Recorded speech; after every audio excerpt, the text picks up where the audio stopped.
It is time to get week 5 of the SFL kicked off, and we'll kick it off this evening from the Thermoplex in Chicago, Illinois, as the Chicago Warriors play host to the Canton Classics. Good evening, everybody. I am Mike Daggs. Alongside me in the booth is the man that thinks the broadcast meetings are optional. It's Gerald Smith.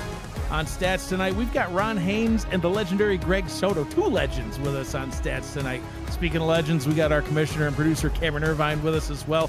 What a crew.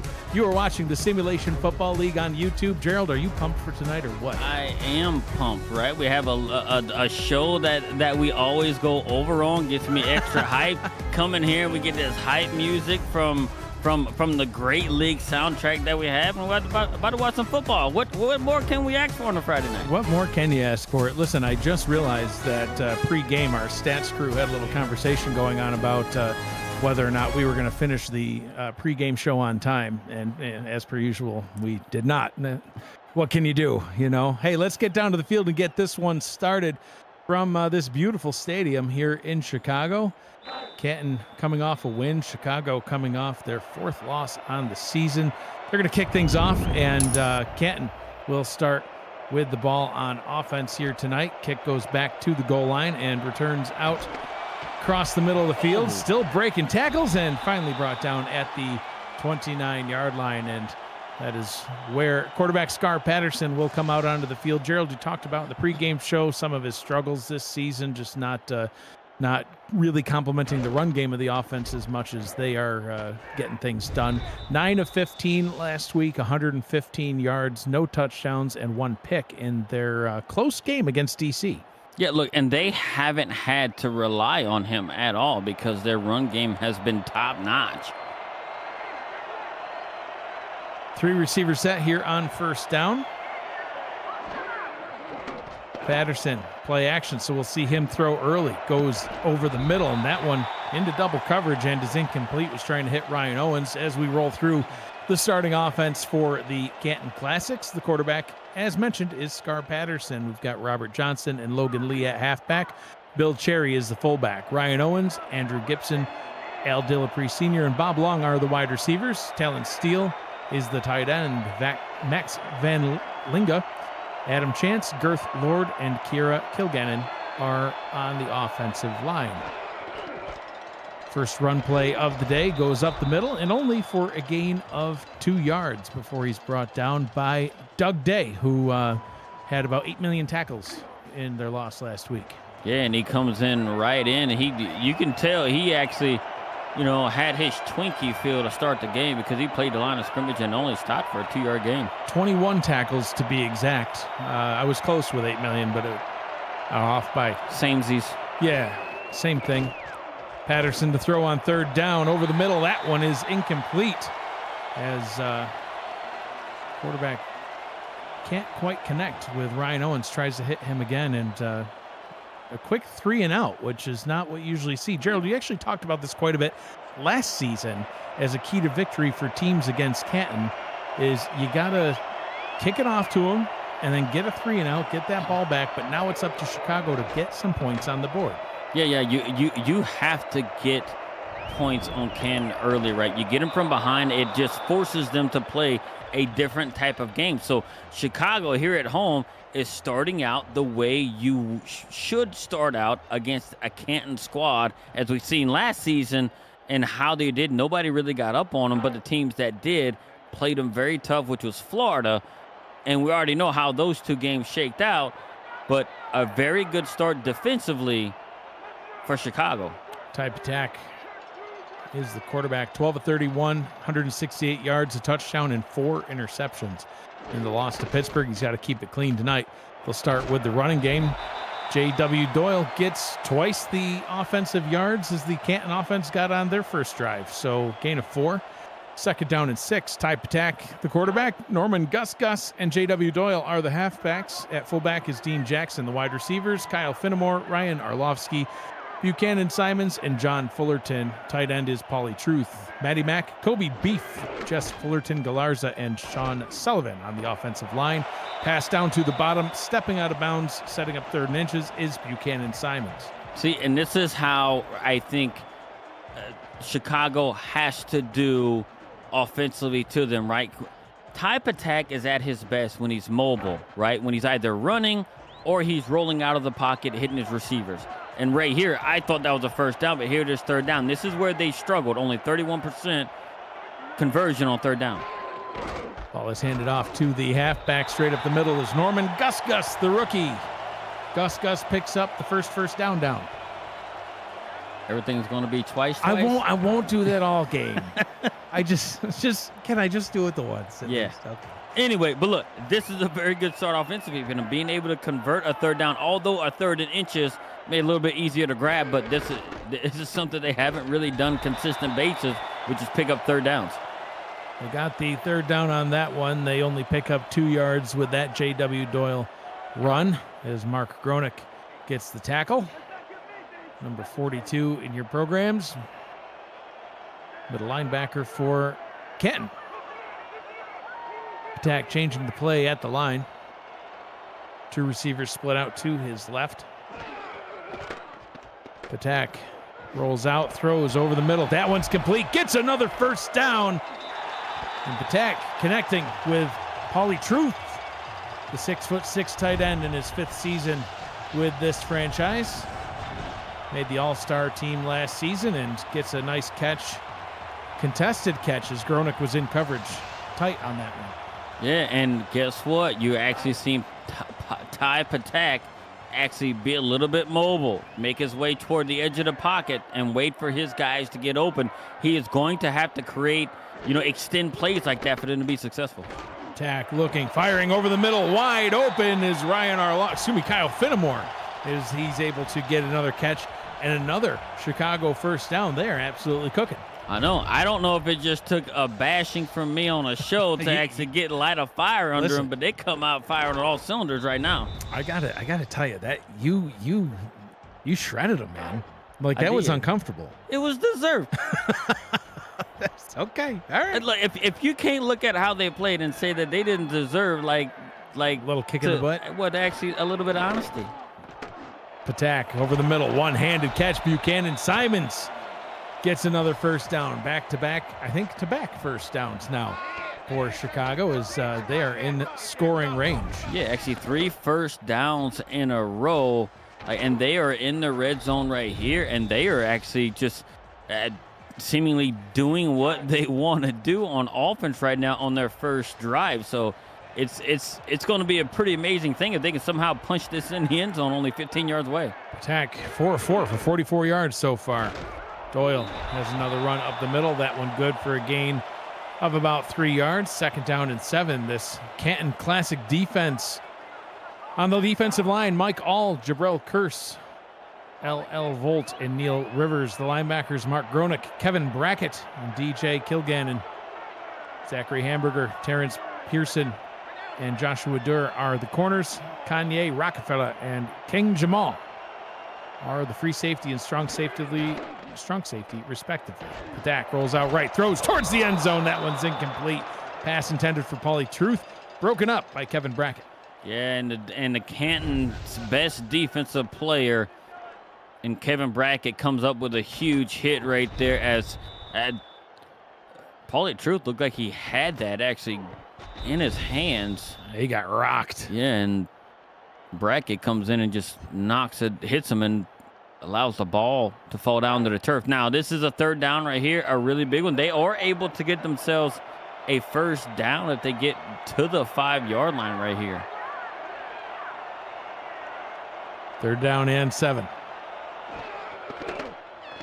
Patak pick up rolling the blitz. Out left, throws towards the end zone, and it's in! Touchdown Chicago, and they strike first. And what made that play special is they had a blitzer coming on the outside. They actually picked it up. Ty Patak actually slid to his left, then threw it back across his body to the right, the middle of the field. And Buchanan Simons, being the veteran that he is, actually brought it in and actually got 7 points on the board. And I'm going to say, I did not expect them to get a lead on Canton, and they done it in one drive. Well, we could tell from your pregame show you didn't expect them to get a lead on Canton. That was not the mystery of the day, if you were curious. Everybody knows. I wasn't expecting much. Extra point is up and good. Chicago leads Canton 7-0. They've exceeded expectations in 4.5 minutes. Yeah, Chicago getting a 3-and-out against Canton and then scoring a touchdown to start the game was not on my bingo card tonight. In fact, there is no bingo card because Mark Lopez did not provide one. It's very sad. Canton trying to respond on a kick return, getting it all the way up to the 37-yard line. That touchdown, just going back to that real quick, made possible by Sean Sullivan. That block that he threw was key for keeping Patak up just long enough to find his target downfield. It was an amazing play in terms of type attack, right? Being mobile and throwing the ball in a manner and getting enough zip on the ball to get it to his receiver that he saw open for a split second. And credit to everybody on the offense, right, for doing their job and getting them some points on the board. Scar Patterson 0 of 2 on his first drive. See what he can do on this one. Starting off with a run, going up the middle, right into the waiting arms of a one Doug Day. Pickup of about 4 yards for Robert Johnson. 2nd down and 4. Robert Johnson, last week, 11 carries for 59 yards. Also had Logan Lee with 26 rushing attempts for 93. Watch for him later on. That play goes absolutely nowhere. Pass only goes back to the line of scrimmage. Aaron Gooden with the tackle, and 3rd down and long again. Aaron Gooden had very good play recognition right there. Stayed on, the fullback coming out of the backfield. Now, this is what I was talking about with Scar Patterson. Can he step up in the times of need for this team to actually keep, them moving down the field? 5 receivers in the set. Patterson back to throw. He'll roll out left. Under pressure. Gets rid of it. Down the middle of the field, and that one's incomplete. And back-to-back 3-and-outs for the Canton Classics. And credit to the Chicago defense for making Scar Patterson extremely uncomfortable right now in what they're doing. A couple of straight 3-and-outs, and now Chicago's getting the ball back. If they go down and score any points, I think it's just a successful game. Yeah. by my standards, because I didn't expect them to do anything. We know, Gerald. We know. I'm not going to let it go. Listen, a little motivation never hurt no one. Hey, if Chicago wins this game, there's going to be something known as the Gerald curse. And that's going to be anytime you talk bad about a team on our pregame show, they turn around and just stick it in your face. Well, they should be thanking me. 1st down and 10 from the 19. Ball is handed off to Doyle. He'll be hit behind the line, tackled for a loss on the play. 2nd down and 11. And that is really where this Canton defense has thrived throughout last season and so far this. They play in the offense's backfield all the time, all game long. Yeah, they're a fifth in rush defense. Look at this. You just called them a fish. That was weird. Norman Gus, he'll pick up about 5 yards on the play. 3rd down and 6. Never know what's going to happen in this booth. It's entertaining. That's what it's all about. Listen, it's Friday night. We got football. Should be fun. Have a good time. Doyle on 3rd and long. Ball is handed off and tackled for a loss of 1. Mark Gronick with the TFL, and I'm a little surprised by that play call. I was too, given how successful Ty Patak was on the previous drive. I think he is a playmaker on this team, and them not putting the ball in his hands on that particular play right there on 3rd down, I think was a little bit of a mistake. But look, your defense is playing well right now. Fair catch called for back at the 37-yard line, and that is where Canton will take over on offense. Their 3rd offensive possession now, where they're going to try to get a 1st down. They were able to get at least a completion on their last possession, but can they get a 1st down? So far, their total offensive production between 2 drives is 7 yards. And their quarterback is 1 for 4, which was a huge question mark for me as their quarterback play. El Dillapre Sr. in motion up into the slot to Scar Patterson's left. Short drop by Patterson. He'll throw that direction. That one is complete over the middle to Dillapre Sr. He'll pick up 3. And like what I also mentioned in the breakdown to this game, Dillipree Sr. is heavily targeted, by Scar Patterson. So he's completed 48 passes coming into this week. 20 of those was to Al Dillipree Sr. So if this defense wants a key on somebody in the passing game, it's Al Dillipree Sr. Unbelievable.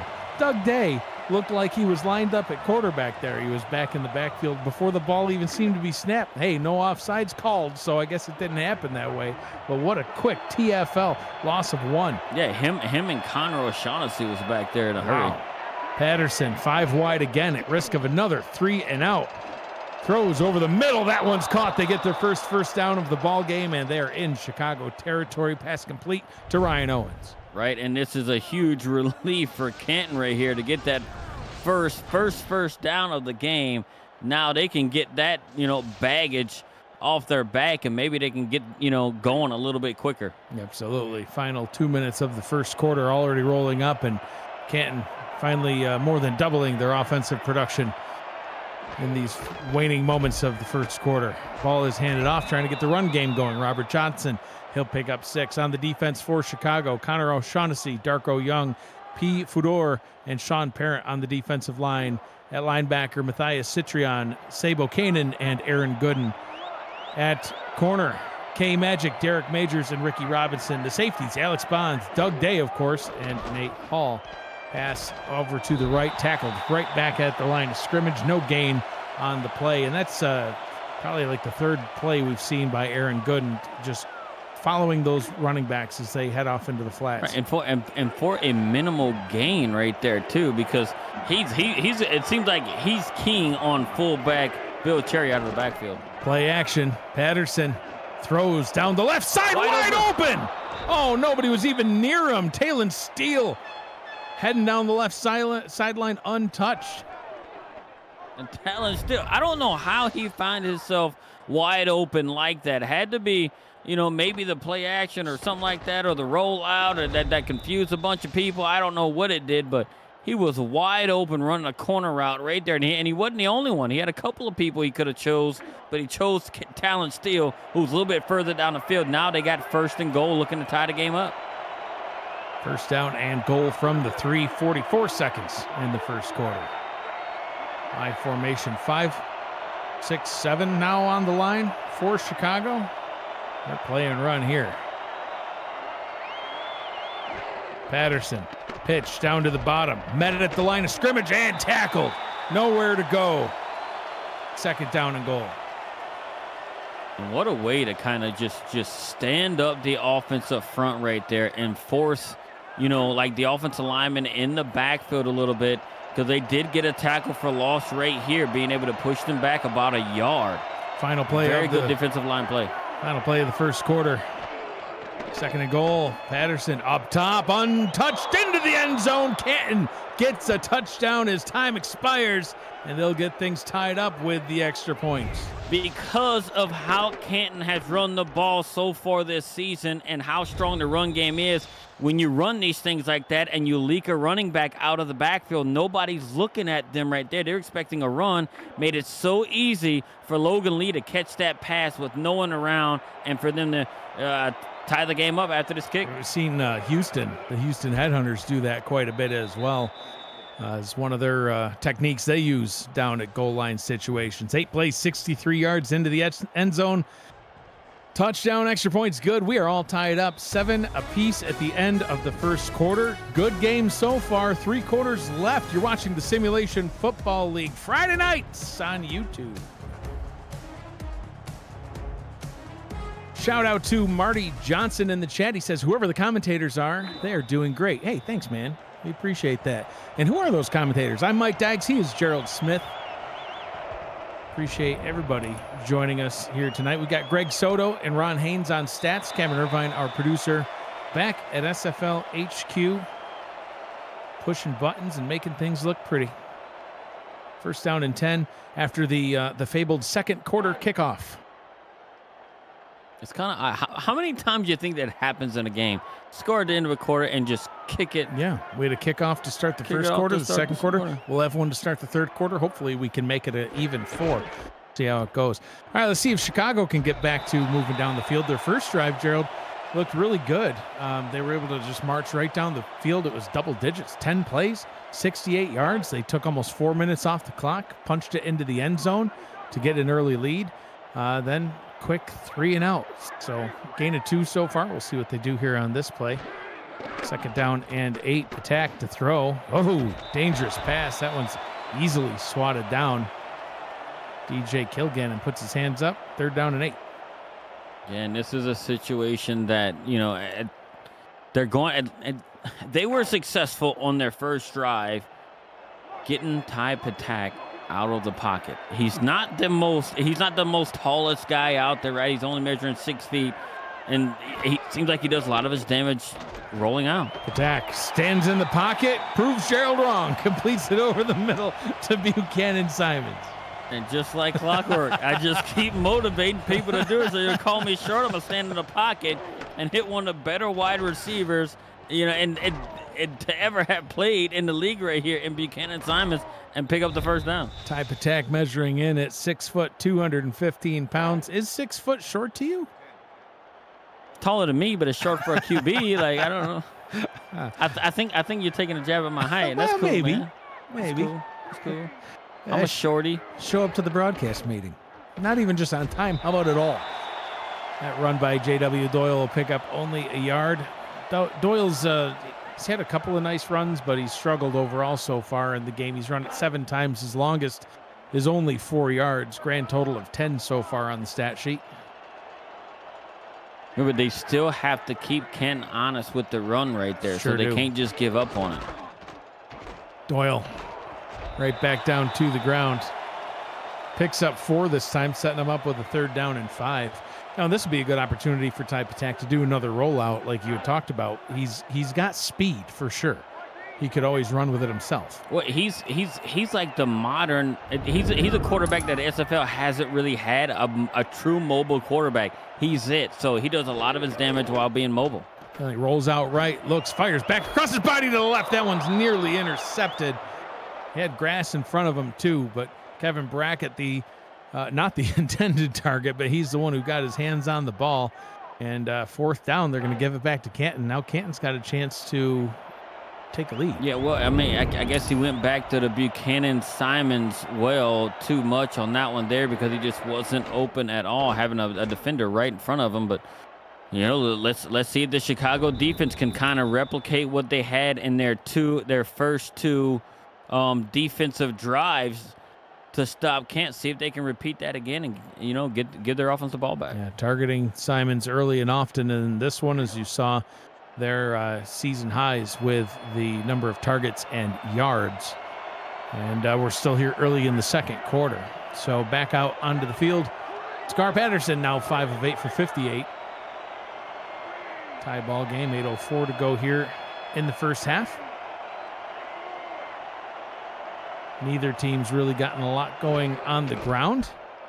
See another look here from Canton. This time they pick up 9. What a sick spin move by Logan Lee. Yeah. Sabo Cannon had no idea where he went. He thought he had a beat on Logan Lee, and he just spun right out of it. But if you look at how Canton is being successful, though, seems like they are spreading out the defense and then running right at the defense up the middle.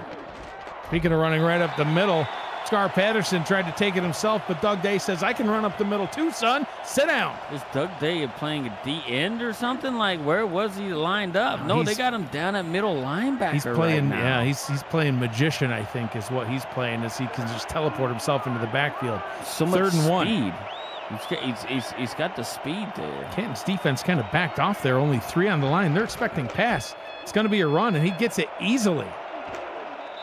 Doug Day. Yeah, Doug Day gets the tackle again, his 8,000th on the season, but I'm surprised to see the defensive look there. It was a strange look, running a 3-4 defense right there, kind of backed off, and then they shifted further back. It looked like maybe they had him a little bit gun shy on what they actually had down near the goal line, and they threw it out. Maybe there was, maybe trying to look for playing the flats there. Scar Patterson to throw on this play is empty backfield look. Pressure on its way from Chicago down the right sideline, and that one is complete for a first down to the Chicago 40, connecting with Ryan Owens. Yeah, and look, and Canton's finally got, like their feet under them after being a little bit shell-shocked on their first couple of drives, but they're being a little bit more consistent. And Scar Patterson is seemingly have rebound after being 1-4, right, to actually start his passing, and now he is 6 of 9. So he has completed every pass that he's thrown since starting 1-4. Ball handed off right up the middle, met right at the line, and goes only for a gain of 1. Matthias Citrion with the tackle. Second down and 9. And Canton is one of the best teams in the league. I think they're top 3 in third down conversions as an offensive unit. Play action now. Patterson rolls out right, throws over the middle, and that one is complete as well. Al Dillapre Sr. picks up another one, and inside the red zone they go, knocking on Chicago's door. Yeah, and Al Dillapre Sr. held on to the ball. I call that an ambulance throw right there, just throwing him out there, arms stretched out, but credit to Al Dillapre from holding on to the ball. 8 of 11. Because that's when you end up calling an ambulance right there for those type of throws. But, hey, he grabbed it enough to protect himself. 8 of 11 for 103 yards now on the day. Ball is handed off. Very short gain on the play. Robert Johnson. And this seems to be kind of the trend. Canton gets only 1 or 2 on their first run from the line of scrimmage, but then ends up zipping it downfield, finding people open. Yeah, and Scar Patterson is showing that he is trying to eliminate those question marks. Second down and 9, midway through the second quarter. Pass behind the line of scrimmage and tackled behind the line of scrimmage as the heat-seeking Twinkie throwing missile, Doug Day, with another TFL. I tell you what, that's one of the most brilliant things I've kind of seen from a team is having him play all over the field because of his speed. Patterson throws towards the end zone, nearly picked off. That would have been huge for Chicago to take that one away. Can't haul it in, but they do bring an end to that drive. Alex Bond gets his hands on it, 4th and 11. Alex Bond comes in there, knocks it down, and Doug Day says after it gets tipped on, make sure the receiver doesn't do it, and he cuts him at his legs and knocks him down. 33-yard attempt from the right hash for Rob Ems, the 10-season vet. Kicks it, tries to get Canton the lead, and does. Canton with a 10-play, 57-yard drive, 3.5 off the clock, and they take the lead 10-7 here in the second quarter. Fuel your summer with Gutsy Organics' new strawberry blueberry prebiotic snacks, refreshingly delicious and perfect for on the go. Visit GutsyOrganic.com to find your nearest retailer, or stop by the freezer section at your local Meijer or Wegmans to pick up some today. That's Gutsy Organic, official sponsor of the Canton Classics. Can honestly say I've never seen that in a store. Have you gone to a Wegmans lately? I have. There's one right in your hometown of, well, I won't say where you live. That'd be a little stalkerish. Got a game update from SFL HQ. Cameron Irvine back at SFL Studios. Thank you, Mike. Watch this. Houston returning the punt from Carolina, and Israel Adams fumbles. Guess who recovers? Harish Prasad, who then scored a touchdown on offense. Then Davidson Joseph with a pick six. Carolina on top of Houston 14-0. Thanks to defense and special teams. Back to you in Chicago. Thank you, Cam. The Gerald curse is alive and well. Sure is. Chicago back on offense. Doyle stiff arms the defender, picks up 3 yards. I wonder if I'm going to get phone calls like, hey, talk trash about us this week. Could you please talk trash about us this week? Listen, if Chicago and Chicago and Carolina both win this week, I think you might. They might send me flowers. I guess. I think they might just ask you to talk bad. Oh, pass over the middle. That one's incomplete. Paulie Truth, the intended target. 3rd down and 7 coming up. We just needed type attack to put a little bit more arc on that because Paulie Truth had a step on everyone there. Could have put a little bit more arc on it. Kanye Rockefeller wouldn't have had a chance to get his hands on it. And it may have been still running. Yeah. Let's see what they can do on 3rd down and 7 from their own 32.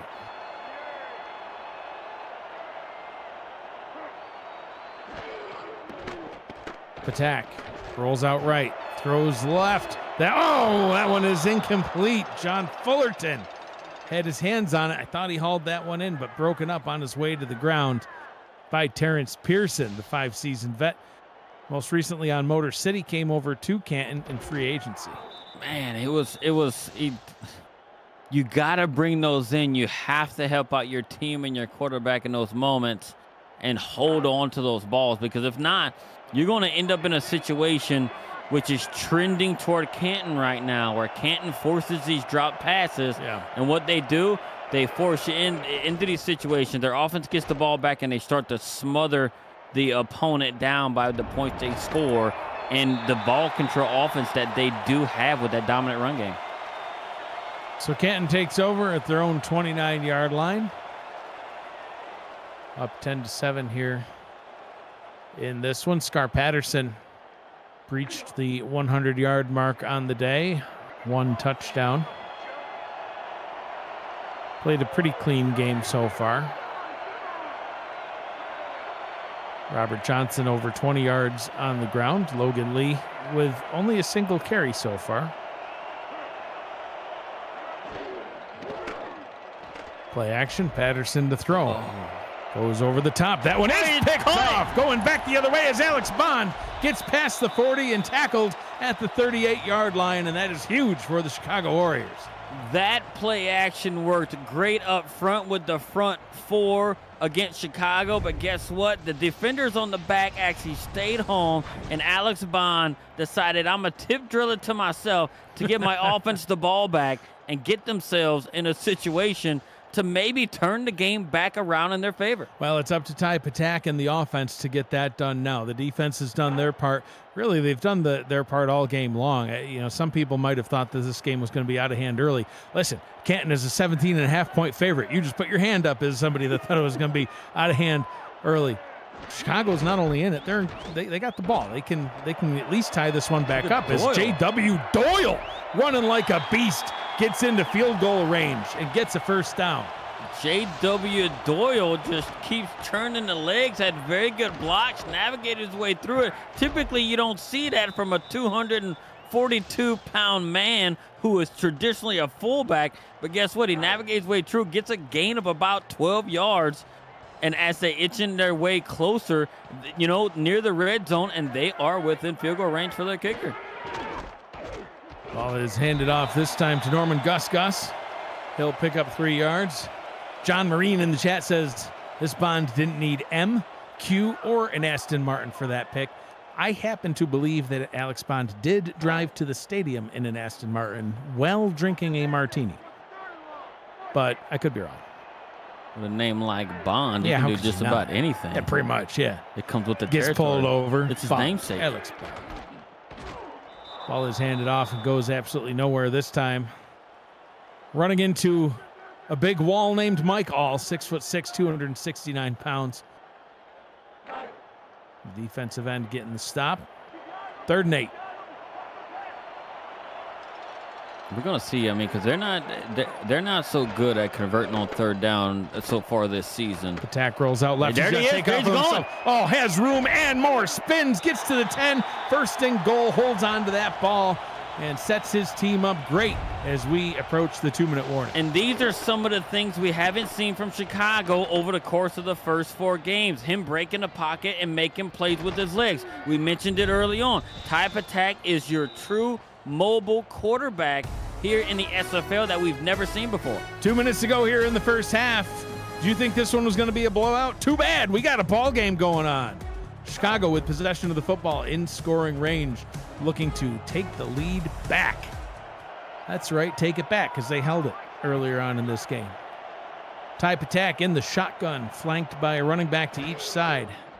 Patak Rolls out, runs up the middle, tries to slide, but can't. Gains a few. Second down and goal. About to jump out of my seat. I I'm sitting know. there watching that lineup, and all of a sudden it's like, what are they doing? They're inside the 9, and they're actually throwing. But what they do a quarterback draw up the middle. I thought Ty Patak was going to start hurdling people. Doug Day calls him Ty Skeeterbug Patak because of the way he just, I guess, skeeter bugs around the field. I'm not really sure. I think that might be the sugar getting to his head. Patak rolls out left, throws left. That one's caught. Buchanan Simon's running the wrong way. Are they going to give him forward progress? I He'll believe be inside so. the 1. Yeah, I believe. No. Well, they're going to mark him at the 3, it looks like. He started running back. I guess that's where he actually got hit. Yep. Was near the 3. Well, third down and goal. He just had to fall over. Yeah. Well, Patak in the gun now, 5 wide, third and goal from the 2.9 yard line. See what he does here. I wouldn't be surprised if he calls his own number. I think he might. Patak rolls out. Nope, he throws in that one. Packed, and this is going to be a Canton touchdown as he's running all the way. King Jamal, can he get caught? John Fullerton trying to catch him to the 20, the 10, the 5, and Canton extends their lead. Oh, an absolute dagger to the heart of the Chicago Warriors. That was worst case scenario. And that was a 10-point swing right there. A 99-yard interception return for a TD right there. And what Type Attack does, he was looking for, so I didn't see King Jamal sitting right in the way. What he does, he one-hands it with finesse and takes it in and quiets this crowd when they got super rowdy just before that play. That is just an absolute heartbreaker for Chicago. They in prime position to tie the ball game back up. Like you said, that was easily a 10-point swing, if not a 14-point swing right there, as Canton now out in front 17-7, and Ty Patak just has to shake that off instantly because they're about to get the ball right back, and he's going to have to go back out there, and Bill has a minute 14 with all 3 timeouts. Man, it's just so disheartening for them because they had such momentum right there, one of their better drives, and for it to end like that, especially playing a top-tier team in Canton, right? Trying to show the league, hey, we didn't forget how to play, we didn't forget how to win, and they were on their way of potentially taking a 4-point lead. Yeah, instead, they're actually 10 points down. Yeah, yep. That was about to be their second lead of the ball game. And now down 2 scores, just like that. It's amazing how quickly things can change. J.W. Doyle tackled for a 1-yard loss, and I think they're just going to be content to take this into the half, Gerald. Yeah, I don't think they're going to do anything crazy or anything. I guess it's going to depend on, what they're going to get right here on second down, and I think it depends on, how much they get as to what they're going to call on third down. We go right back down to the ground. Short gain on the play. Dean Jackson, the fullback, gets the carry. 30 seconds to go with the clock running. It's only Dean Jackson's second carry of the season. We'll go back down to Doyle. He'll pick up the first down. So we'll see. They do indeed call a timeout here. Gerald literally making the timeout signal in the booth, and I think that's what the ref saw, and that's why the timeout was called. Yeah, I think the coach on the sideline saw it too. Gerald thinks we should call a timeout, so let's do it. Let's listen to him. Well, let's see what they make of it here. Still have a ways to go, even to get in field goal range, about 30 yards away. I think you throw. Attack will indeed throw. Rolls away from coverage, gets rid of it, checking it down smartly to Doyle. But they will. See, they didn't like that play. No, I didn't like. If you're going to call a timeout in the situation, you might as well just keep calling timeouts because you are so close right here. You still have 2 timeouts. No, they called one now. What are you doing? Like, why would you do that? Why would you call a timeout with 2 seconds left when you got 1 left? It doesn't make any sense. Setting up the Hail Mary, I think. But you could throw a Hail Mary with twice. calling a time. Yeah, instead of once. Yep. That's like terrible clock management. Now Chicago just seeming a little rattled after that pick 6. Patak drops back, heaves it deep down the field, and that one is incomplete as time expires. So A really big up and down first half has come to a close. Chicago on top, or excuse me, Canton on top, 17-7 over the Chicago Warriors.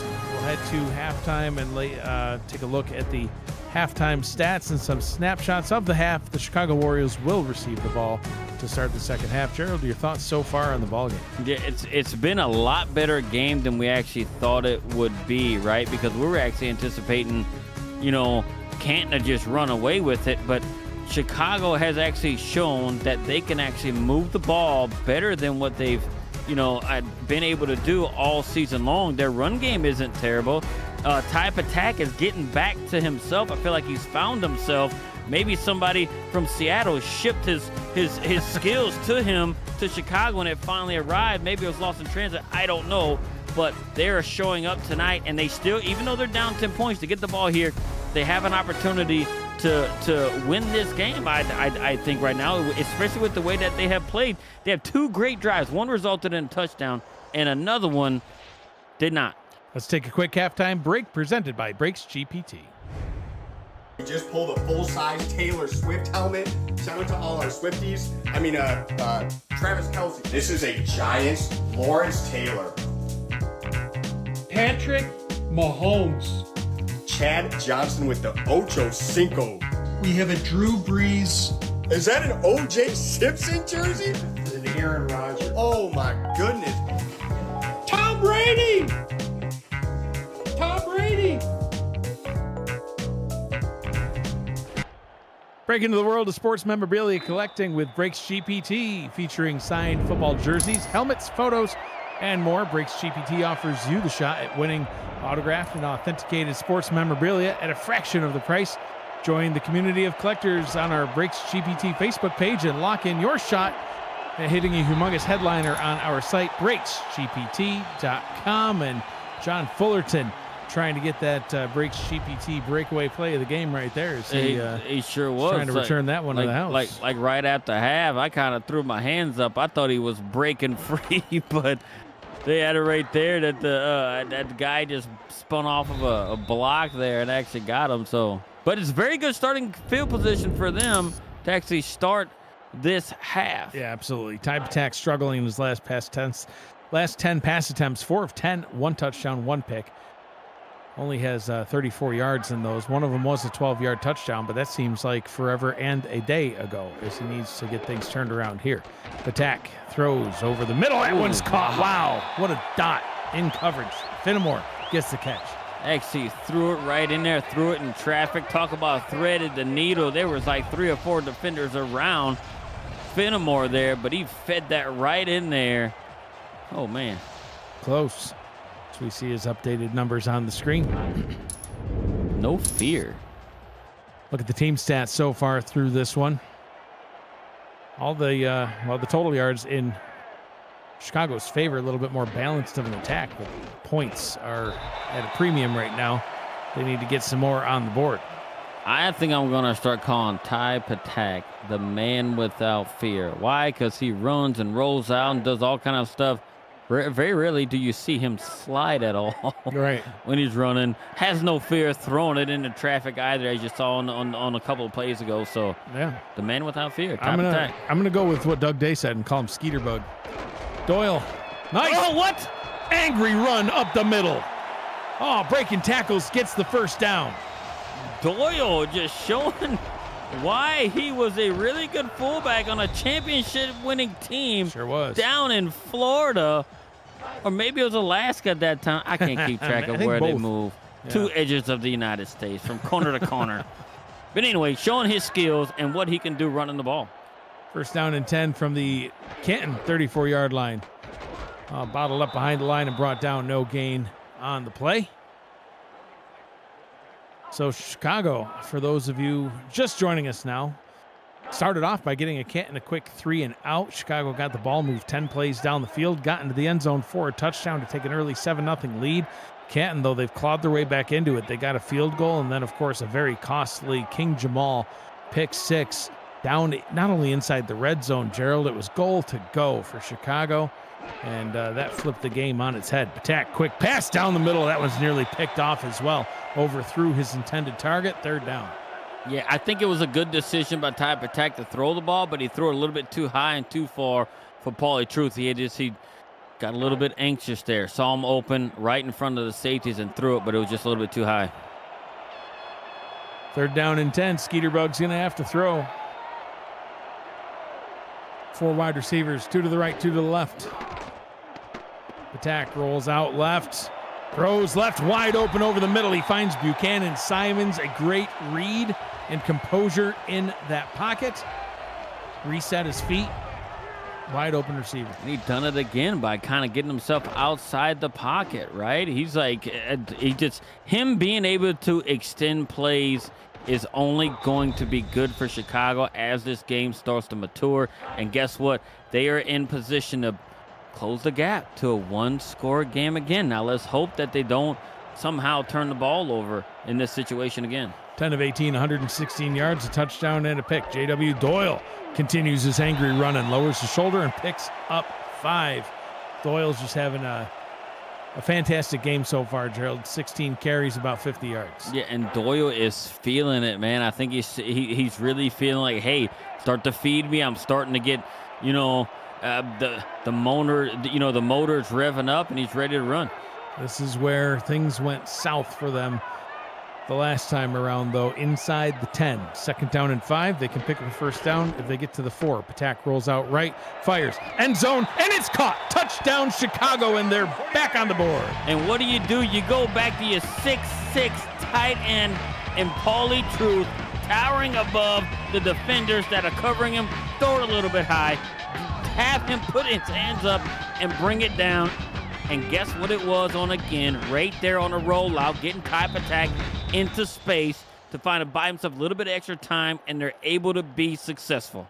Paulie Truth passes 100 yards now on the season and gets his first touchdown of the season. And they're going to need more of that. Listen, I know, almost as a joke, if you will, I like to say hashtag throw it to the tight end, because I used to play tight end in the league before I got old and retired because I'm slow and my knees are bad. But listen, you get Paulie Truth involved, you're going to win some football games. Coming into tonight, he had 7 receptions for 96 yards.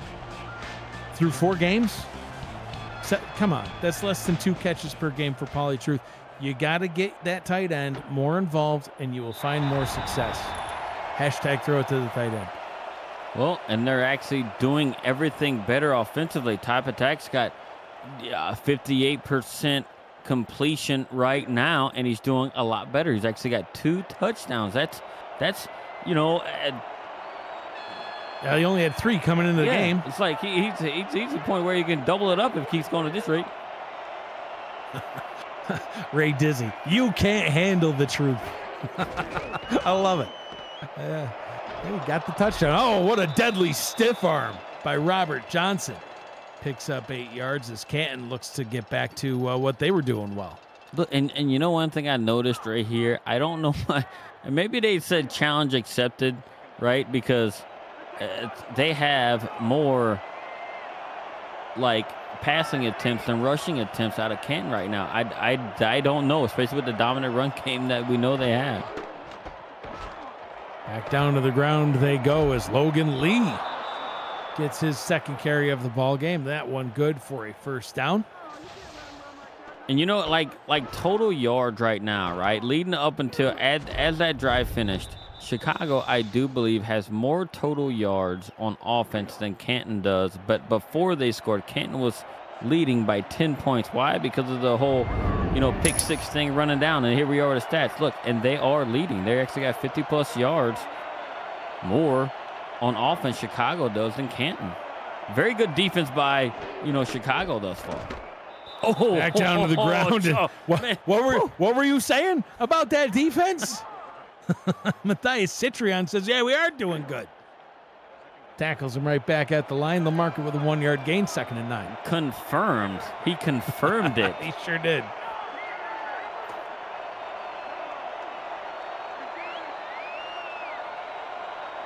Five and a half to go here in quarter number 3. Patterson, 5-step drop, fires over the middle. That one is caught. Jumping catch made by Talon Steele.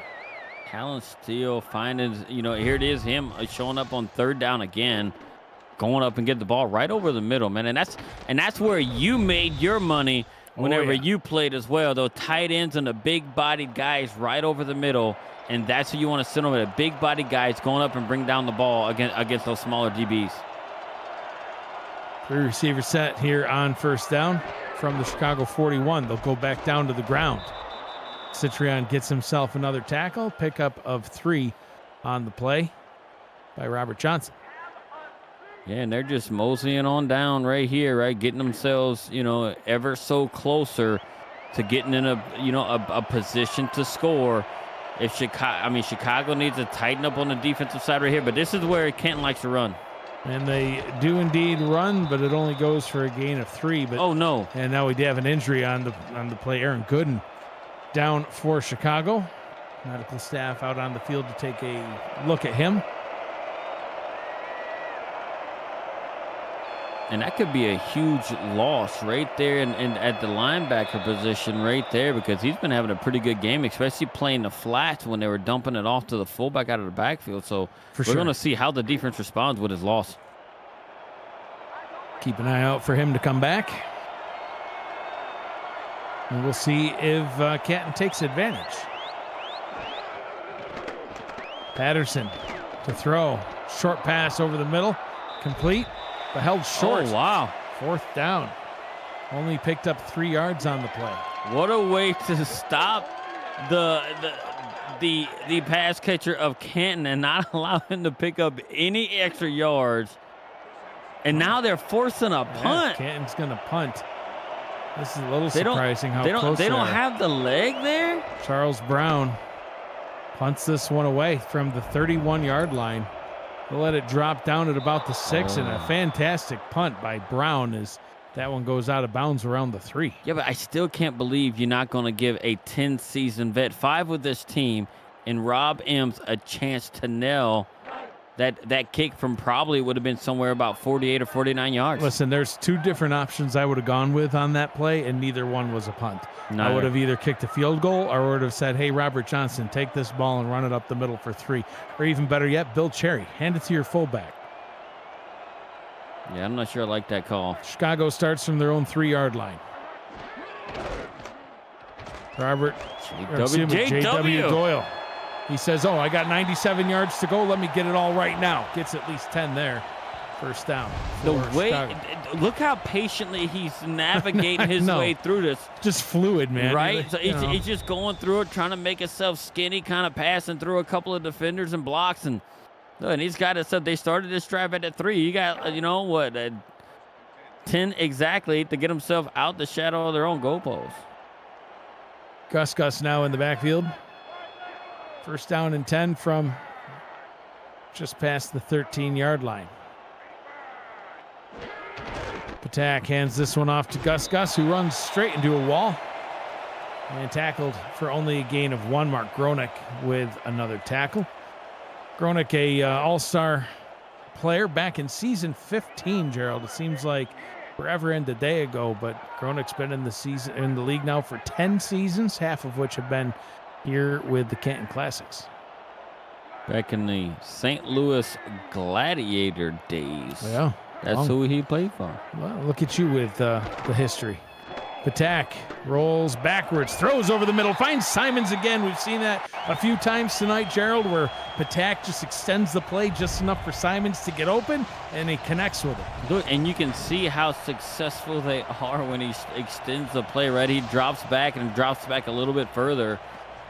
And being able to hit Buchanan Simons, and Buchanan Simons has been his favorite target today. He's got 7 receptions on 8 targets. So, yeah, and we saw much earlier in the game that he had hit season highs back, I think, in the first quarter. Is it the first quarter, or at least still in the first half for sure? Was that run by Gus, good for only a gain of 1. But yeah, starting out at their own 3, and they're chipping away here at the Canton defense. They want to get this at least tied back up. They came so close last time. And I do believe that they got a lot of confidence in him right now. Doyle still with his angry running. Runs right into the arms of Kanye Rockefeller. Talk about a vet. Gerald. 18 seasons in the league for Kanye Rockefeller. He ran into him and then said, "We're going to go for about a 5-yard run, sir." And you know, one of the things I remember about Kanye Rockefeller, just thinking about his long history, was, what was it, season 8 championship game? Mm-hmm. That was Mexico City's championship run, right? Can I add? No dig on you. Matt Wilson was there. But you know who else was there? Season 9, and MVP, right? And Ray Bentley. Yep. I remember he was just bulldozing people. And I remember Ray Bentley running in that game. Kanye Rockefeller was playing on the other team. Kanye Rockefeller ran out of bounds in the hopes that Ray Bentley would run out of bounds too, but he ran out of bounds, and Ray Bentley just kept on going because he wanted no part of getting bulldozed because he was getting chewed up all game by Ray Bentley. Oh, yeah. Talk about Rockefeller. It was a little bit everywhere. Bentley was rocking up. Sure was. Well, Canton gets the ball back at the 21-yard line now as the drive stalled out. But, you know, the silver lining for Chicago on that last drive, they started off at their own 3, and even though they had to punt, Canton starts off at the 21. Yeah, they're actually trying to, you know, playing a field position game right here. Like I said, their defense has only allowed, right, 1 touchdown today. Yeah, 10 points. So they've only allowed 10 points total and everything else. So cause the other side was on the pick 6. So they've actually playing pretty well. Oh, come on. Pass is broken up, but a flag on the play as pass interference is called on the defense. Well, I'd like to get a replay of this. Maybe I spoke prematurely about this being a pass interference. We're going to see if he got there a little bit early. It looked bang, bang. Well, there it is. In fast motion. Yeah, that was... I didn't... Yeah, I don't know. He didn't impede him. He didn't slow him down. He just repositioned himself right at the end. Yeah, I disagree with that one. But, hey, we're not in charge of the refereeing. 17-yard penalty called on Sabo Canaan. Canton up at the 38-yard line now. Patterson, deep drop, deep pass over the middle. That one is incomplete. 2nd down and 10. Hey, how many likes do we have on this video so far? Listen, it could be 4,000. It's still not enough. Smash that like button. Subscribe to the channel if you have not already. Make sure that you've got your notifications on so you don't miss a minute of SFL and SFLM action, and you'll help the channel grow through your support. So do it. I don't know if I like this setup right here by Canton on 2nd and 10, coming out in the passing formation. Patterson's going to throw. Pressure on its way. Gets the pass over the middle, and that one is caught. What Talent Steele. Yeah, Talent Steele gets it done. Yeah. Well, you're speaking about history, though. I mean, historically speaking, Scar Patterson has not necessarily been the guy here on Canton. And he's actually taken the game over in a sense right here, because they run game. I mean, they have, you know, barely 40 yards right now. You know, only running the ball 14 times with their 2 stud backs that they have. Well, here goes a run right up the middle as Robert Johnson picks up 6 in the waning moments of quarter number 3. I mean, but they're doing it, right? No matter how they're doing it, they're getting down there and doing it. But what Chicago has actually done pretty good so far this game is that they limited it as they got across the 50 in Chicago territory. Chicago has been able to slow them down. Final play of the 3rd quarter. Pass out to the right, and getting the first down before stepping out of bounds is Bill Cherry. And that's where you miss Aaron Gooden right there, because he was on the spot, shutting that play down every time it was ran. He's not on the field, and guess what? They pick up a chunk of yards and get themselves closer to the red zone. 3 quarters in the books. 10 minutes remains here from Chicago. The Canton Classics out in front, 17-14. You're watching the SFL on YouTube. The of the Simulation Football League is intended for the private use of our audience. Any rebroadcast, retransmission, or account of the game without the express written consent of the league office is prohibited. Thank you, Curtis. An update on Aaron Gooden. Lower back bruise. He is out for the rest of the game, so that will be costly for the Chicago defense, and we just saw a prime example right there, Gerald. Yeah, and that's the thing, man. If you got I don't know what a lower back bruise feel like, but almost feel like somebody may have punched you in the back, give you a little bruise. Maybe. You go back out there. You know what bruise I get cutting grass? I still cut the grass. I don't quit. Yeah, rub some, what's that, Aspercream? I don't know. What's the stuff that John Madden used to sling? That was tough actin Tenactin. I don't think that's going to... Yeah, I think that's for your feet. Boom! Go to Ace Hardware and get yourself some tough actin Tenactin. I don't think he actually sold it there, though. Anywho, second down at 4. Ace Hardware sells Tenactin. Hey, listen, he did Ace Hardware, he did Tenactin. I just combined them. I don't know. Updated look at the team stats. Chicago still winning the stats game, almost double the rush yards, but not quite there in the points game. Oh, look at that stutter step. That was just deadly. Logan Lee putting on a show of moves. Logan Lee broke some ankles right there. That was nasty. That was nasty. That was And nasty. The defense didn't know what to do.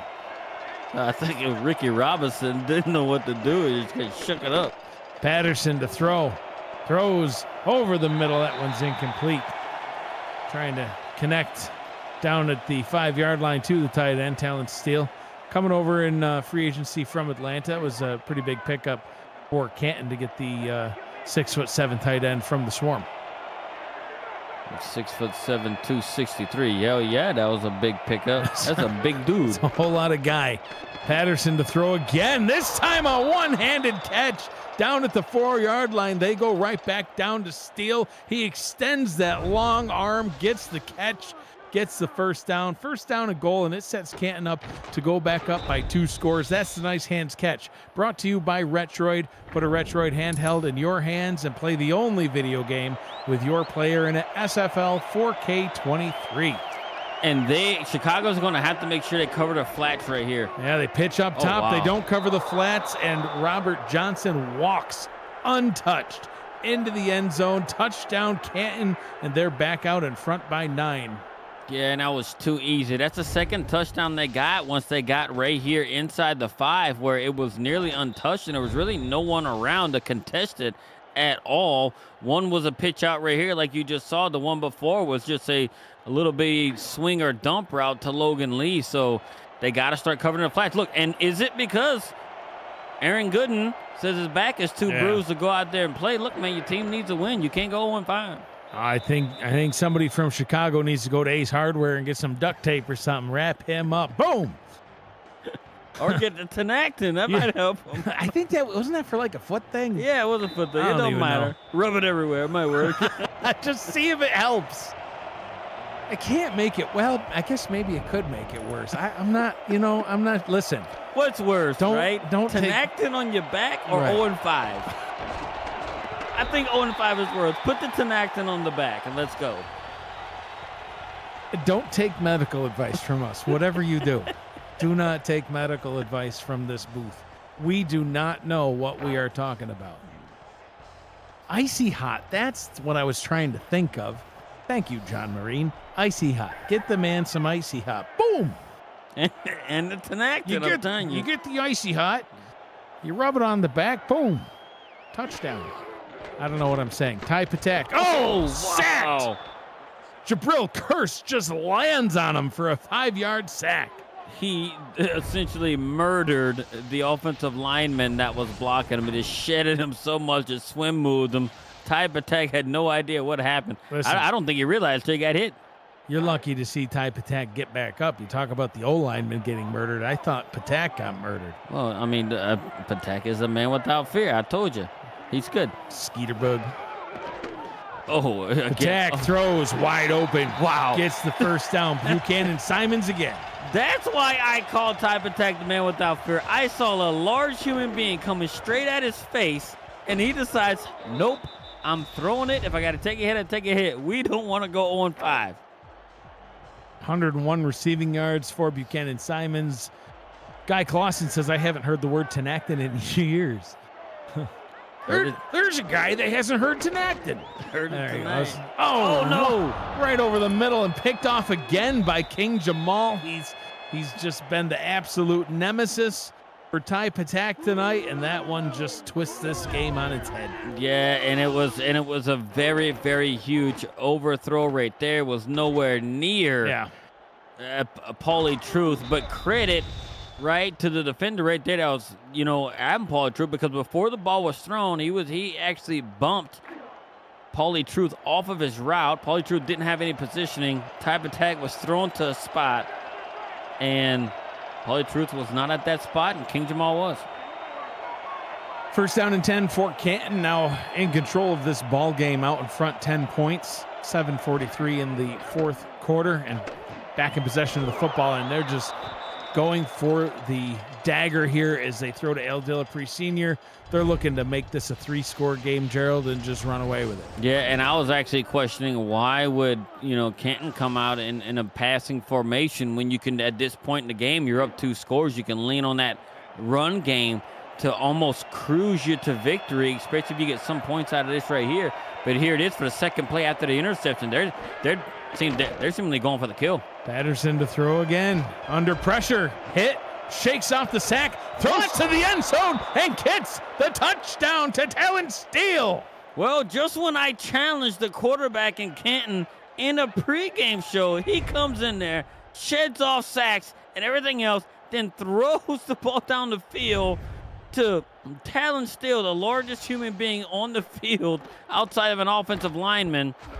And he just skies up and get it. And now they're looking to go up 3 scores. Yeah, that ball sailed 36 yards through the air straight into Talon Steele's waiting hands.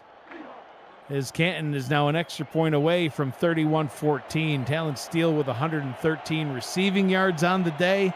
And Canton in cruise control mode now. Chicago looking up at that scoreboard. There's time left to play, but it's a tall hill to climb here at this point in the ball game. Got a couple of good games going on right now, but Week 5 continues tomorrow night at 9 p.m. Eastern. That's right, not 6:30 p.m. like a normal Saturday, 9 p.m. Eastern. With a pair of games, you got the unbeaten Fort Worth Toros traveling to Albuquerque to take on the Adams, plus Denver heads to Charleston to face the Predators. You can catch all the action right here, as always, on SFL YouTube. Talon Steele tonight, 113 yards. It's his first 100-yard game in the 4K23 era. Congratulations to Talon Steele. And not only did he do it, Gerald, he did it with style. That was a heck of a catch. Yeah, going up, skying up and get it while taking a hit, bringing it down. Look, and coming in this game, he had 6 catches for 80 yards. Just this game right now, he's got 5 catches for 114. Chicago takes over at their 20-yard line. Trying to take a play out of the Canton playbook, throwing it over to the tight end. Paulie Truth, he's been pretty involved in this game too, Gerald. He's got a few catches, got about 40 yards on the day. Yeah, and look, and as of right now, I don't think the Chicago offense has anything to really kind of hang their head about so far today, even though we do have about 7 minutes left in the game. They've actually gotten down the field. They put up the yards. They've had 2 situations where they turned the ball over. One resulted into a touchdown for a pick 6. The other one, they turn the ball over, and then the other opponent obviously goes down and scores. So they're actually playing pretty well on offense. Attack rolls out left, throws to Ryan Owens. That one was broken up. And another update from SFL HQ, Cameron Irvine. Hey, thank you, Mike. Craziness in Raleigh. Here's a fumble from Josh Slapp. The second fumble for Houston tonight, but Carolina just fumbled and Houston got it back. 17-7 Carolina in the third. Back to you. Thank you, Cam. Gerald, a couple of games, honestly, wow, that looked like it hurt. A couple of games tonight that we thought maybe both of these might be some lopsided games. Obviously the score right now here in Canton, 31-14. Canton, starting to run away with it, but they've been close all game here, and looks like Carolina Houston having a great one as well. Yeah, I could not have seen it, especially the way Carolina has played over the last 2 weeks. It's been just bad. Oh, Buchanan. Simon's breaking away down the left sideline. I think everybody on the Canton defense thought you're going to push him out of bounds, right? No. Oh, no. He went for about 30 yards then. Yeah, look, I don't know if his parents are a cordwainer or not, but the way he tightrope the stuff with those shoes he's got on, I don't know. Getting in there and making it happen and getting his team in the opponent's territory. You just had to figure out a way to bring cordwainer into the I sure did. broadcast. Well, you did it. I did. You did it. It worked. Well, kind of. No, it did. Patak to throw on first down. Over the middle, Paulie Truth gets rocked. Can't haul it in. Second down. Paulie Truth has been taking hits over the middle all game long. It's unfortunate that he hasn't been able to hang on to the ball as much as he would like, but getting hit like that over the middle that often, I don't know if I'd even attempt to go over the middle, but he's going over the middle and trying it. 39 yards away from the end zone to try to make it a 10-point ball game. Patak over the middle. Kyle Finnemore can't haul it in. 3rd and 5. And they literally have had so many dropped opportunities. I mean, it's encompasses all their drives. Yes. Right, where they've actually dropped the ball in moments where you think that, hey, look, we could catch it. And look at the yard comparison. And look at these 3rd down efficiency. Chicago did nothing anywhere near that. Right. They're getting it done tonight, but it's about 75%. At the end of the day, it's all about the points.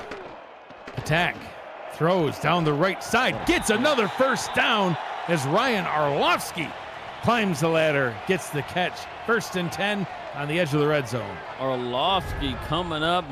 Better late than never right there. First target, first catch, and it's a big one. Skying over the opponent right there, being able to bring it down after getting hit when his teammates seemingly have been dropping the ball in those moments. So, I mean, I think they need to go a little bit faster right here, go a little bit more tempo, and actually see if they can score quick.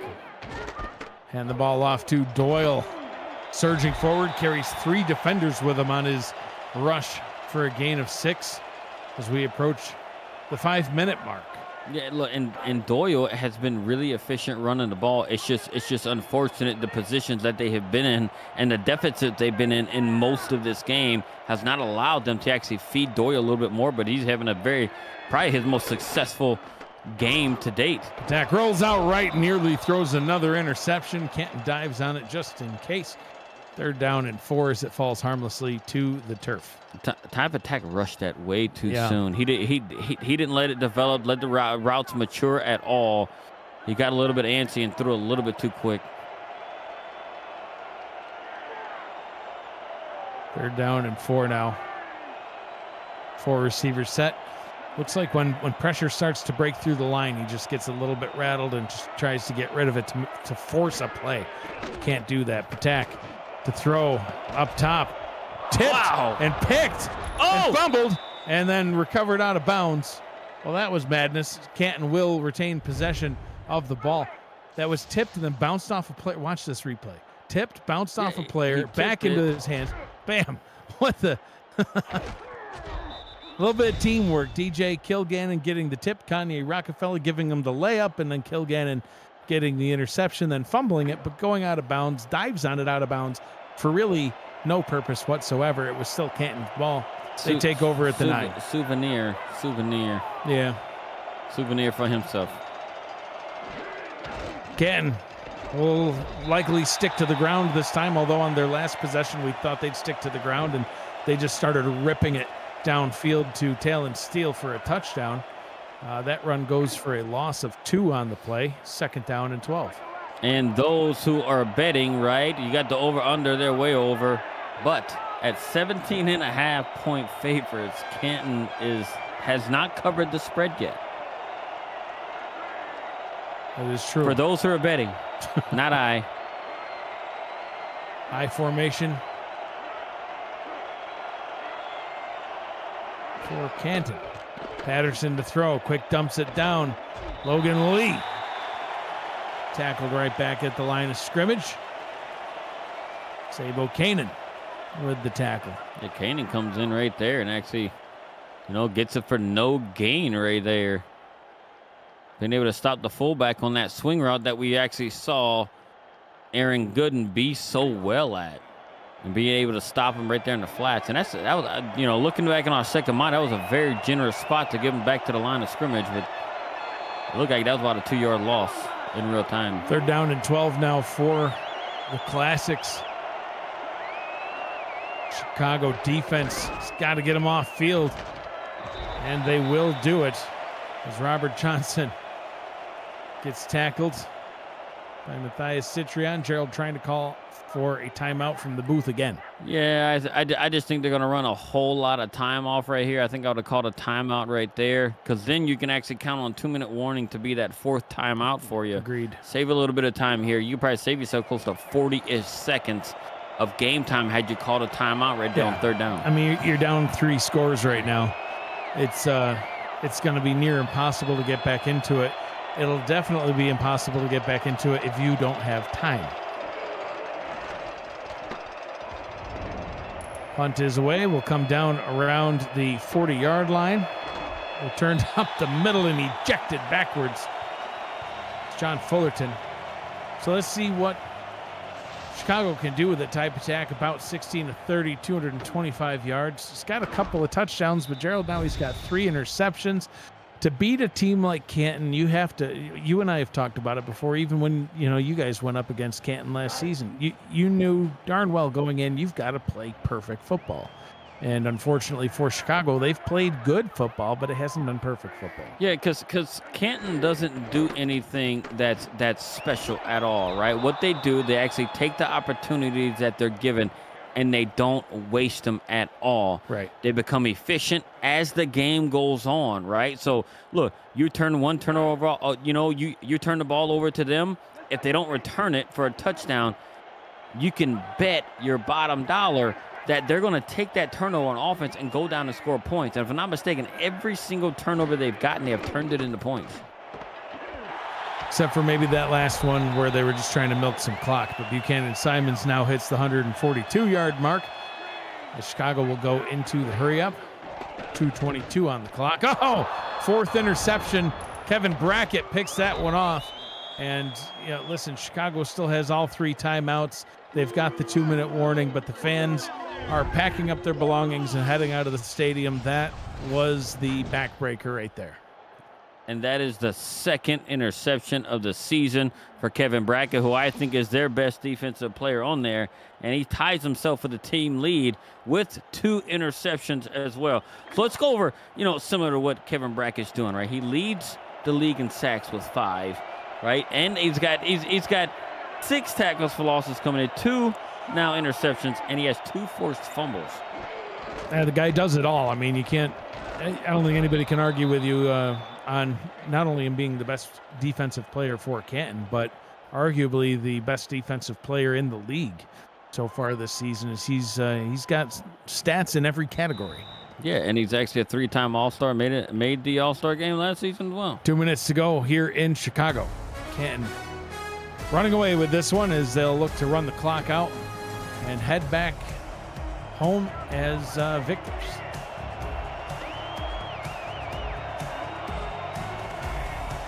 Chicago desperate to get this football back. Pitch up top, and this is, again, where they've missed Aaron Gooden, who went down with a back bruise. The locker room medical staff fresh out of icy hot and Tenacton, unable to get Gooden back in the game, and it has it's hurt them a couple of times. Yeah, they just haven't had the coverage on defense as you would think that they would. Well, at least what they had early on, right? They just kind of let this one slip away. Defensively, right? They became a little. Oh, wow, Doug Day. No, not that time. Matthias Citrion, another TFL. He shot the gap. Too little, too late. Unfortunately, Chicago calls their 2nd timeout. Now, Gerald, as Canton gets ready to punt, I want to ask you a question. So we talked about in the pregame show Chicago season so far 0-4, and you talked about how you felt if they went to 0-5, which they're going to do. I mean, they're not going to come back in this one now at this point. If they went to 0-5, they may as well pack their bags, season over, that's it, they're done. They played pretty well tonight. I know the final score is not really going to show it. They've only got 14 points on the board, but for the longest time in this game, they held their own. Have you seen enough, in your opinion, where maybe there is still some hope for the remaining games? Look, they are going to win games. I just don't think. I think the season is lost at this point, right? So let's go over some of the big-time teams that they actually play. In Week 8, they play your Mexico City Aztecs, right? What they do, they play you right here in Chicago. They have a bye week. Then they travel to the Fort Worth Toros. Oof. And then a little bit later in the season, they end the season by welcoming the Minnesota Legend here at home. So that's 3 highly competitive teams that they have to play. And they're going to have to win those games. I'm not saying that they can't, but the way they're playing right now, I just don't see them winning those games at all. I do think for them to get into the playoffs, they are going to have to win out. They're going to have to win, their remaining games that they have left on the schedule. And I don't know if they are going to be able to do that. I would say no. Yeah, it would be quite the tall hill to climb. Even if they win out, they would be 7-5.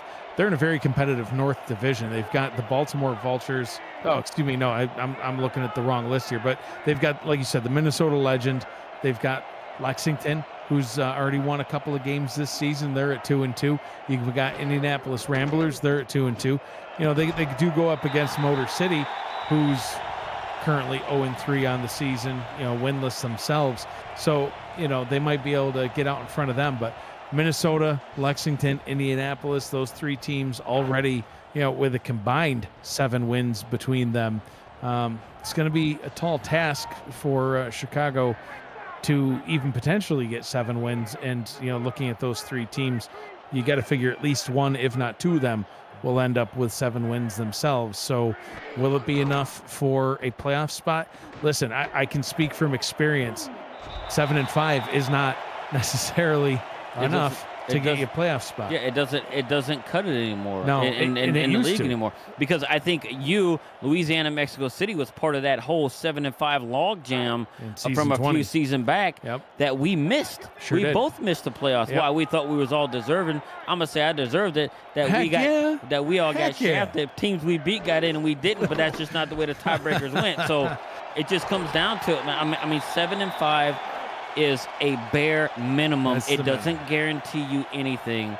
Them sitting at 5 losses, I think with 100% certainty they are done for the season. Yeah. It's time for them to just try and win the games that they can and actually just be competitive to show that their players, hey, we're not giving up. Yeah, don't give up. Start to test some things. Keep on progressing along the way and get ready for season 24. It'll be here before you know it. So. But yeah, season 20, Mexico City, Louisiana, both 7-5, both missing the playoffs. And, it used to be, Matt Wilson used to love it when the Aztecs would hit their 7th win, which was a pretty consistent thing. All the way back from season 15 on, the Aztecs got at least 7 wins from season 15 to 20. And, every time Matt as soon as we got that 7th win, he would take just a deep breath, a nice sigh of relief. He'd say, listen, that's at least good enough for a playoff berth. Whatever happens the rest of the regular season happens. We will at least be in the playoffs. Now it's just about seeding. And to your point, now 7 wins, that's the bare minimum. There's some rare exceptions. We had that fluke season with how the divisions were laid out where, we've had teams get in with a losing record. But, that's just not the case anymore. Even divisions with 5 teams apiece. And just the competitive nature, you want to guarantee yourself a playoff spot. I'd get 9. That's my target right now. I want 9 wins, and then I'll take a deep breath. I think the last time that we've actually, the last couple of times us in Louisiana made the playoffs, right? We had 8 and 9 wins in those seasons, right? And we were actually fortunate enough. Oh, look at Simon's here to actually make a touchdown. Oh, he goes first out down and goal. Yeah. We were actually fortunate enough with those records to get all the way to the semifinals and fall short to the eventual, champions in one season in Baltimore. And another time we actually played the Sioux Falls Sparrows, who actually went on to lose against, that very same Baltimore team a few years separated. But it's just, you have to stack those wins. If you can't stack those wins, 7 wins doesn't guarantee you much of nothing. First down and goal. Patak will throw up top over the middle. That one's incomplete. 2nd and goal. I'm going to try to fire this one into the end zone. Listen, if you're still watching this game, appreciate you being here. Go watch Houston, Carolina. It's 17-14. Carolina with the lead. About 4 minutes to go in the 4th quarter. Now, this one's in the books. Let's head over to Carolina, see how that one wraps up. But Gerald and I will wrap things up here if you just listening to the sultry sounds of our voice. You can do that too. I just don't recommend it. You can't. Hey, I recommend it. Patak. I'm all about it. There's a drop in the Wait, end zone. so that pass was going for Finnemore, but somebody else ran in front of it and had no intention of catching it. Yeah, batted down by Pauly No. Truth. He tried to catch it, but Yeah. I think he got confused. What was that? I think he thought it was his at the last second. He said, wait, is this mine? Reach? No. Somebody hollered, that's mine, and he just let it go. Yeah. That was an opportunity to get more points on the board. But look, early on, Chicago played excellent. They played as best as they have all season, in my opinion, early on. And it was quite, like the performance they put on. They were in this game against Canton, and Canton just stuck with it, and Canton was able to get those timely turnovers, and just the momentum swung their way. 2 more shots at the end zone for Patak. Fires one there, gets it. Pauly Truth into the end zone for a touchdown. Extra point will make it a 10-point ball game, and we'll see an onside kick coming up from Christian Ronald Suey. Yeah, that was an easy pitch and catch right there. But look, it's Pauly Truth says it's my bad. I dropped the one before that. I'll not drop the next one. Oh, look, and it just shows what kind of look. And the crazy thing about it is they have the talent on the Chicago team, and it's really becoming evident how huge I think Baloo Scott was to the running game of this team, and her untimely retirement put them in a tough position, and they were left scrambling with what they have, and they just haven't been able to kind of get that run game going. They did tonight, but their turnovers in this game is what ultimately, it ends up having them losing. I would agree. I mean, they're going to need to make the best of what they have with J.W. Doyle and Norman Gus. They've got to get those 2 running backs, into championship-type shape and get that running game going. Illegal touching on that last onside kick. This one does go 10 yards right into the arms of Canton. They'll kneel this one down one time, and we will get out of here. A good victory for Canton for sure. They looked mortal at the beginning of the game, Gerald. They had a 3-and-out. Chicago came in, marched right down the field. 10 plays later, in the end zone for a touchdown, and then Canton, of course, another 3-and-out on their next drive. But then Canton woke up. Maybe. I don't know. They just it's the same time zone, right? Maybe an hour off, but I don't know what happened. They just they seemed a little late to the game, but once they got going, they looked like Canton again. But I think I really do think they themselves maybe didn't quite believe in what Scar Patterson, if Scar Patterson could carry them.